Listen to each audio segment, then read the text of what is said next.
Hello guys, নমস্কার। আপনারা কেমন আছেন? আশা করি ভালো আছেন। আমিও ভালো আছি। এই ভিডিওটা যে দেখতে পাচ্ছেন, এটা হলো আমাদের আসামের আদিবাসী লোকদের ঝুমুর নৃত্য। এটা হলো আসামের গুয়াহাটি অর্জুন ভোগেশ্বর বড়ুয়া স্টেডিয়াম লখরা। আমাদের সারা আসাম থেকে আদিবাসী লোক একসাথে ঝুমুর নৃত্য করতেছে।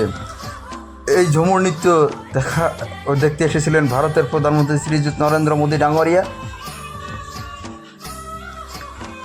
আমার মনে হয় এই ঝুমুর নৃত্যটা সারা বিশ্ব রেকর্ড করবে। আপনারা দেখতে পাচ্ছেন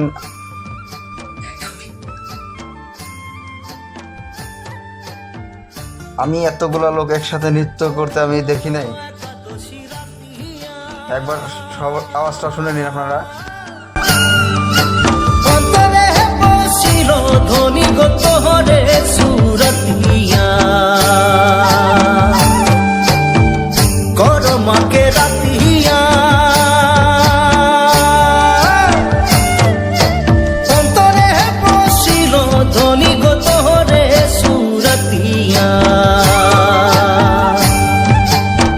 ঝিলিমিলি শাড়ি পিঁধে আখড়া মে নাচিলে ও মোর ধনী গো, মনে আমার মাদল বাজায়। হায় রে হায় ও মোর ধনী গো, তোকে বড় মরম লাগি যায়।